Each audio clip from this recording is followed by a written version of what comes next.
Hello friends, എല്ലാവർക്കും എൻ്റെ ചാനലിലേക്ക് സ്വാഗതം. ഞാനിന്നിവിടെ ഉണ്ടാക്കാൻ പോകുന്നത് നമ്മുടെ വെർജിൻ കോക്കനട്ട് ഓയിൽ, ഉരുക്ക് വെളിച്ചെണ്ണ അഥവാ വെന്ത വെളിച്ചെണ്ണയാണ്.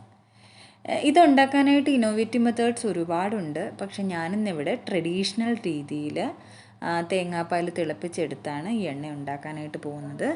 അപ്പം നമ്മൾ ഉരുക്ക് വെളിച്ചെണ്ണ ഉണ്ടാക്കാനായിട്ട് തേങ്ങ എടുക്കുമ്പം, നാളികേരം എടുക്കുമ്പം വിളഞ്ഞ നാളികേരം നോക്കി എടുക്കാനായിട്ട് ശ്രമിക്കേണ്ടതാണ്. എന്നാലേ നമുക്ക് തേങ്ങാപ്പാൽ കൂടുതൽ കിട്ടി അതിൽ നിന്ന് എണ്ണയൊക്കെ കൂടുതൽ കിട്ടുകയൊക്കെ ചെയ്യുകയുള്ളൂ. അപ്പം നമ്മൾ ഈ ഉരുക്ക് വെളിച്ചെണ്ണ എന്ന് പറയുന്നത് ചർമ്മ സംരക്ഷണത്തിന് കുട്ടികൾക്കും മുതിർന്നവർക്കും ഒരുപോലെ ഉപയോഗിക്കാൻ പറ്റുന്ന ഒന്നാണ്. ബാക്ടീരിയ, വൈറസ് അതിനെയൊക്കെ നശിപ്പിക്കാൻ കഴിവുള്ള ലോറിക് ആസിഡ് മുലപ്പാൽ കഴിഞ്ഞാൽ ഏറ്റവും കൂടുതൽ അളവിൽ അടങ്ങിയിട്ടുള്ളത് നമ്മുടെ ഉരുക്ക് വെളിച്ചെണ്ണയിലാണ്. അപ്പോൾ ഇതിൽ വിറ്റാമിൻ ഇ, ആൻറ്റി ഓക്സിഡൻ്റ് ഒക്കെ ഒരുപാട് അടങ്ങിയിട്ടുണ്ട്.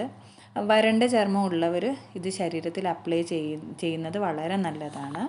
ചുളിവുകൾ ഉണ്ടാക്കുന്നത് കുറയ്ക്കുകയും ചർമ്മത്തിൻ്റെ തിളക്കം നിലനിർത്താനൊക്കെ ഇത് സഹായിക്കും. ഒരു നല്ല മോയ്സ്ചറൈസറായിട്ട് അല്ലെങ്കിൽ ഒരു മോയ്സ്ചറൈസിൻ്റെ എഫക്റ്റ് നമുക്ക് തരുകയും ചെയ്യും. പിന്നെ തലമുടി സംരക്ഷണത്തിനാണെങ്കിൽ ആഴ്ചയിൽ 2-3 തവണയെങ്കിലും ഈ എണ്ണ തലയിൽ തേച്ച് കുളിക്കുന്ന വഴി നമ്മുടെ ഡാൻഡ്രഫിൻ്റെ പ്രോബ്ലവും പിന്നെ അകാല നരയൊക്കെ മാറ്റി ആരോഗ്യമുള്ള മുടി വളരാനൊക്കെ ആയിട്ട് സഹായിക്കുകയും ചെയ്യുന്നു.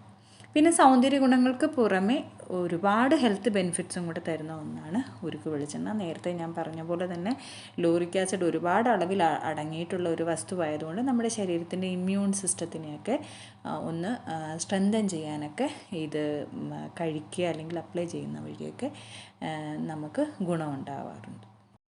നമുക്ക് പ്രൊസീജിയറിലേക്ക് കടക്കാം. ഞാനിവിടെ ഏകദേശം 4 തേങ്ങയാണ് വെർജിൻ കോക്കനട്ട് ഓയിൽ ഉണ്ടാക്കാനായിട്ട് അല്ലെങ്കിൽ ഉരുക്ക് വെളിച്ചെണ്ണ ഉണ്ടാക്കാനായിട്ട് എടുത്തിട്ടുള്ളത്. ആദ്യം തന്നെ നമുക്ക് തേങ്ങയുടെ തൊണ്ടൊക്കെ കളഞ്ഞ് വൃത്തിയാക്കി എടുക്കാം. ഏകദേശം എല്ലാ തേങ്ങയും ഞാനിവിടെ വൃത്തിയാക്കി എടുത്തിട്ടുണ്ട്. ഇനി നമുക്ക് തേങ്ങ പൊട്ടിച്ചിട്ട് തേങ്ങാവെള്ളം കളക്ട് ചെയ്യാം. ഈ വെള്ളം നമ്മൾ അപ്പമൊക്കെ ഉണ്ടാക്കാൻ വേണ്ടിയിട്ട് നമുക്ക് ഉപയോഗിക്കാവുന്നതാണ്. അത്യാവശ്യം നല്ല കാമ്പുള്ള തേങ്ങ തന്നെയാണ് കിട്ടിയിട്ടുള്ളത്. ഇനി നമുക്ക് ഈ തേങ്ങേനെ ഒന്ന് ഗ്രേറ്റ് ചെയ്തെടുക്കണം.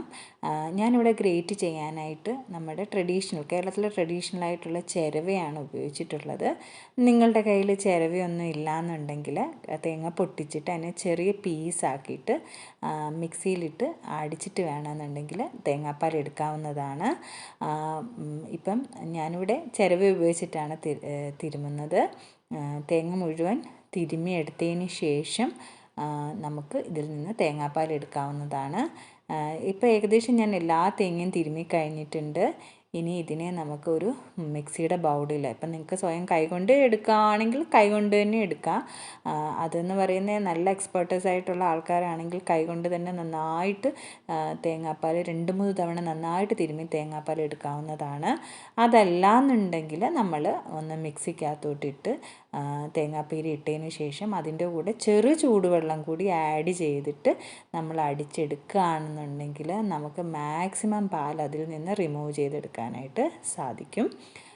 ചെറു ചൂടുവെള്ളം ഒഴിച്ചതിന് ശേഷം മിക്സിയിലിട്ടിട്ട് ഒരു 2-3 തവണയെങ്കിലും ആദ്യം ഒന്ന് അടിച്ച് അതിൻ്റെ തേങ്ങാപ്പാൽ മുഴുവൻ നമ്മൾ കൈകൊണ്ട് പ്രസ് ചെയ്തോ നമ്മൾ നന്നായിട്ട് ഞെരടി തന്നെ നമ്മളതെടുത്ത് അരിച്ചെടുത്തതിന് ശേഷം വീണ്ടും വരുന്ന തേങ്ങാപ്പീരേനെ ഒന്നുകൂടി നമ്മൾ മിക്സിക്കകത്തിട്ട് അടിച്ച് നമുക്ക് വീണ്ടും ഒരു 2-3 തവണയെങ്കിലും നമ്മൾ മിക്സിയിലിട്ട് അടിച്ചിട്ട് നമ്മൾ തേങ്ങാപ്പാൽ എടുക്കണം. എന്നാൽ മാത്രമേ മുഴുവൻ തേങ്ങാപ്പാൽ ഇതിൽ നിന്ന് റിമൂവ് ചെയ്യാനായിട്ട് പറ്റുകയുള്ളൂ.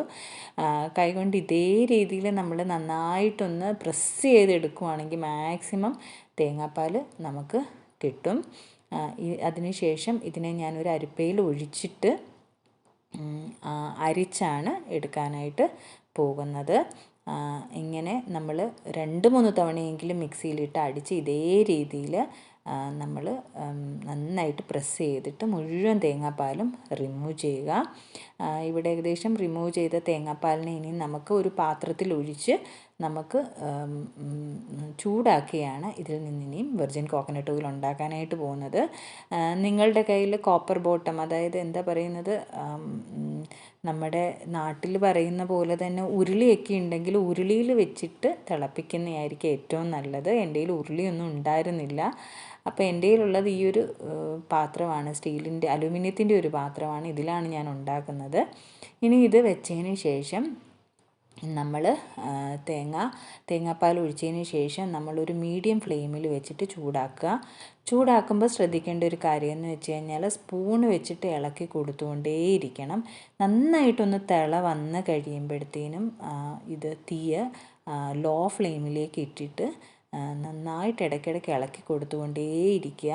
ഇതേ രീതിയിൽ നമ്മൾ ഇളക്കി കുറേ സമയം കഴിയുമ്പോഴത്തേനും നമ്മൾ നോക്കുമ്പോഴത്തേനും നമുക്ക് മനസ്സിലാവും അതിൽ നിന്ന് പതുക്കെ എണ്ണ ഇങ്ങനെ ഉറി വരുന്നതായിട്ട് കാണാനായിട്ട് പറ്റും. ഈ സമയത്തും കണ്ടിന്യൂസ്ലി നിങ്ങൾ സ്പൂൺ കൊണ്ട് ഇളക്കി കൊടുത്തുകൊണ്ടിരിക്കണം. കാര്യം ഇത് അടുക്കി പിടിക്കാനായിട്ട് ഒട്ടും പാടില്ല. അപ്പം ആദ്യം വരുന്ന ആ ഒരു എണ്ണ കണ്ടാലറിയാം, ശരിക്കും പറഞ്ഞു കഴിഞ്ഞാൽ അതൊരു ട്രാൻസ്ലൂസൻറ്റ് കളറാണ്. അതായത് ട്രാൻസ്പെറൻ്റ് അല്ല, ഒരു ട്രാൻസ്ലൂസൻറ്റ് ടൈപ്പിലുള്ളതാണ് വരുന്നത്. അപ്പോൾ ഇത് വീണ്ടും നമ്മൾ ചൂടാക്കിക്കൊണ്ടിരിക്കുക. തേങ്ങാപ്പാൽ കണ്ടില്ല, ഇതേ രീതിയിൽ മാക്സിമം ഓയിൽ ഇങ്ങനെ സെപ്പറേറ്റ് ചെയ്ത് ആയിക്കൊണ്ടേയിരിക്കും. ഇനി അതൊരു ലൈറ്റിഷ് ബ്രൗൺ കളർ ആകുമ്പോഴത്തേനും നമ്മുടെ ഓയിൽ കണ്ടില്ല ട്രാൻസ്പെറൻറ്റ് കളറിലേക്ക് എത്തി. ഈ സമയമാകുമ്പോഴത്തേനും നമ്മൾ പതുക്കെ സിം കട്ട് ചെയ്യണം. ഇത് നോക്കിക്ക് കറക്റ്റ് ട്രാൻസ്പെറൻറ്റ് കളറിലാണ് കിട്ടുന്നത്. ഇതിൽ കൂടുതൽ നമ്മൾ വെച്ചിട്ട് നന്നായിട്ട് മൂപ്പിക്കുകയാണെന്നുണ്ടെങ്കിൽ ആ എണ്ണയുടെ കളർ കുറച്ചുകൂടെ റെഡിഷ് കളറാവും. കേരളത്തിലെ ട്രഡീഷണൽ രീതിയിൽ ആ റെഡിഷ് കളറാണ് ഉരുക്ക് വെളിച്ചെണ്ണ എന്ന് പറയുന്നത്.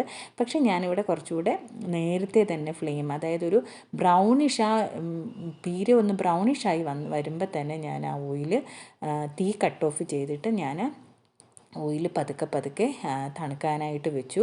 ഈ തണുത്ത് വരുന്ന ഓയിലിനെ ഒരു സൈഡിലേക്ക് എടുത്ത് ഞാൻ കളക്ട് ചെയ്ത് അരിച്ചെടുത്തു. ഏകദേശം 4 തേങ്ങ ഉപയോഗിച്ചിട്ട് എനിക്ക് ഇത്രയുമാണ് വെർജിൻ കോക്കനട്ട് ഓയിൽ കിട്ടിയിട്ടുള്ളത്. ഇതിൻ്റെ ഗുണങ്ങളെല്ലാം ഞാൻ നേരത്തെ തന്നെ പറഞ്ഞിട്ടുണ്ട്. ഇന്ന് മാർക്കറ്റിൽ പല ബ്രാൻഡ് നെയിമിൽ വെർജിൻ കോക്കനട്ട് ഓയിൽ കിട്ടുന്നുണ്ട്. ഇതിന് മാർക്കറ്റിൽ 1 ലിറ്ററിന് 800 മുതൽ 1000 രൂപ വരെ വിലയുമുണ്ട്. പ്യൂരിറ്റി അനുസരിച്ചിട്ട് അതിൻ്റെ വില കൂടിയും കുറഞ്ഞൊക്കെ ഇരിക്കും. അപ്പം ഇതിൽ മിക്കതിലും മറ്റ് ഓയിൽ അല്ലെങ്കിൽ ലിക്വിഡ് പാരഫിനൊക്കെ മിക്സ് ചെയ്തിട്ടുണ്ടാവും. അപ്പം വീട്ടിൽ തന്നെ വന്ന് മെനക്കെട്ട് കഴിഞ്ഞാൽ നല്ല ശുദ്ധമായ ഉരുക്ക് വെളിച്ചെണ്ണ നമുക്ക് ഉണ്ടാക്കിയെടുക്കാനായിട്ട് പറ്റും. ഞാനിവിടെ കാണിച്ചത് ട്രഡീഷണൽ രീതിയിൽ വീസി എടുക്കുന്ന മെത്തേഡാണ്. ഈ രീതിയിൽ എടുക്കുന്ന എണ്ണയ്ക്ക് ഒരു നല്ലൊരു ഒത്തൻറ്റിക് സ്മെല്ല് കൂടി ഉണ്ടാകും. പിന്നെ ഇത്രയും മെനക്കെടാൻ പറ്റാത്ത ആൾക്കാർക്ക് വേണ്ടിയിട്ട് നമുക്ക് ഇന്നോവേറ്റീവ് മെത്തേഡ്സൊക്കെ ഇപ്പം ഒരുപാടുണ്ട്. അതായത് കോൾഡ് പ്രോസസ്സിങ് മെത്തേഡ് വഴിയൊക്കെ നമുക്ക് ഓയിൽ എടുക്കാനായിട്ട് സാധിക്കും. അപ്പം ഇത് ട്രഡീഷണൽ രീതിയിൽ എണ്ണ എടുക്കാൻ ആഗ്രഹിക്കുന്നവർക്ക് വേണ്ടിയിട്ടുള്ള ഒരു വീഡിയോ ആണിത്. ഇതിപ്പം എല്ലാവരും ഒന്ന് വീട്ടിൽ ട്രൈ ചെയ്ത് നോക്കിയിട്ട് അഭിപ്രായങ്ങൾ അറിയിക്കുക. എൻ്റെ ഇന്നത്തെ വീഡിയോ ഇഷ്ടപ്പെട്ടിട്ടുണ്ടെന്നുണ്ടെങ്കിൽ ലൈക്ക് ചെയ്യാൻ മറക്കരുത്. ഫ്രണ്ട്സിനൊക്കെ ഷെയറും ചെയ്യണം. എൻ്റെ കണ്ടൻറ്റൊക്കെ ഇഷ്ടമാകുന്നവർ ചാനൽ സബ്സ്ക്രൈബ് കൂടി ചെയ്യാൻ മറക്കരുത്. അപ്പം ഇനി കാണും വരെ ബൈ ബൈ.